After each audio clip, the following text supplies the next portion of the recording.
honest. So anyways, my uncle Eugene, he calls me, and he tells me to do that he's going to be doing some entertainment for the family reunion. And I told him, I says, I'll write a play, or I'll write a poem for you. And he says, all right, that'd be great, And I thought, well, I went to work and I started writing them, and nothing was coming. It just wasn't happening.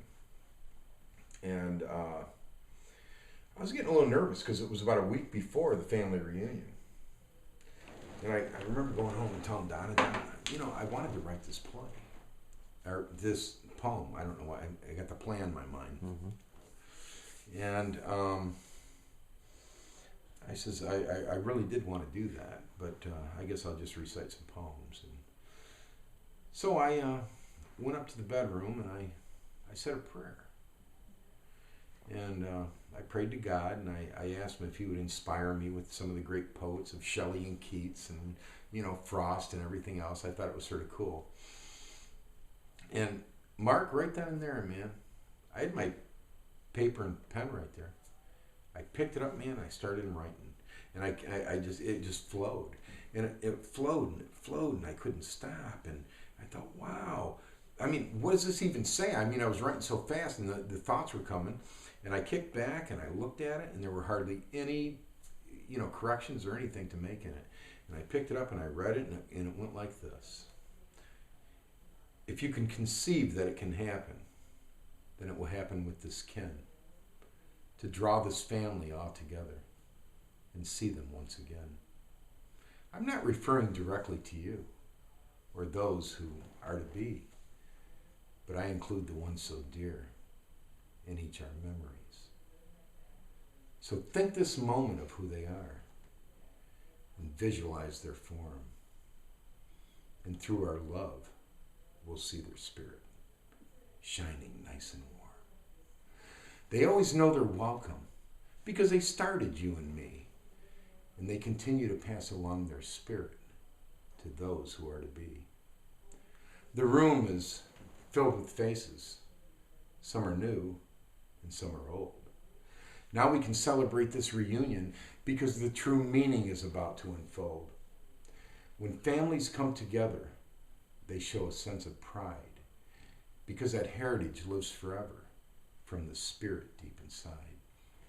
So I know it's not our first time, and I doubt if it's our last, to bring this family all together in the future is in the past. That's it, huh? That was the poem, yeah. That was it. Okay, so when was this? What year did you write that? 1989. Great poem. Really yeah, nice. it was a good poem, and it was effective. I remember having my aunts come up, and some of them were crying, and because their dead husband, was there now. Sure. It's like everybody. There was that family reunion. Yeah. And it was a unique family reunion poem, and it was amazing how it just, So recite that poem that you gave me before that, though, but you did for Donna. Oh, you mean for my ex-wife? Oh, your ex-wife, yeah, not Donna. Oh, yeah. Dance in the Wind? Dance in the Wind. That's a great poem. It really is. Yeah. Okay, so give me a little summary of how that began. Well, she was married to a man named Dan, and she all of a sudden was starting to go through some problems with him, so she called me up one day and she asked me if I'd come and get the kids and maybe they should start living with me and this and that because she was going through some hard times.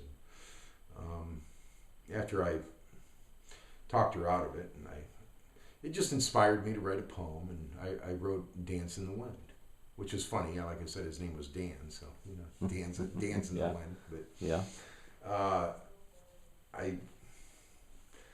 But that poem goes like this. There was a time in your life when the world used to sing, and you cherished the thoughts of that future fate brings. You dreamed with vitality like a dance in the wind, and you just couldn't wait for that day to begin. You discovered a love that you thought was the start, as you gleamed like a star while you prayed with your heart. You planted a seed and gave future some hope, as you nurtured and cared and learned how to cope. There seemed that fine line as you gave it your all, as you counted the seasons that turned into fall. Life just seemed unfair as you bottled that past that you put on a shelf for as long as it lasts. But somewhere in that gloom, you found a hope of light and rekindled your thoughts with enlightened insight.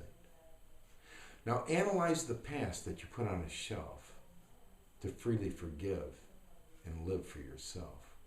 Plus look at the roots that grew from those seeds and realize the strength that comes from their needs. For this is the future and hopes of your dreams, from which comes the pride that builds self-esteem. So give dreams a chance and start it again.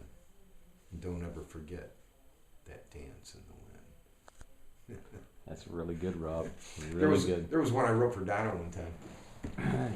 I was getting ready to go to work, and she was real sullen, and she started crying, and I went up to her and I says, honey, what's wrong, And she, nothing, typical thing from women, how that goes. And I said, now come on now, there's something wrong. She says, no, nothing, don't worry about it. And I looked at her and I says, okay, because I was telling you that right before that, I was telling her, give me some things to, inspire me for poems. Well, this was beautiful, right? Mm-hmm. So I looked at her and I says, well, that's it. I'm going to go to work now and I'm going to write a poem about why, what your problem is. So I went to work, and I knew it was a communication problem. So I wrote a poem, and it's called Priceless Communication. It goes something like this. Open yourself up to me and reveal your valued thoughts, because I am left without the key that opens to that vault. Up front, you're just a genuine painting, covering up a worthy treasure. But inside are all those dazzling dreams and priceless thoughts of pleasure. You say they have no merit, and then I see your tears. That is when I come to realize what you're holding back are fears. So unlock that insightful principle and invest it for a gain, and spend those negative inner thoughts that are causing all the pain. I am not here to rob from you or use what is not mine, but I am here to safeguard you and share our precious minds. Wow. All right, man. And I got a ton of other ones, man,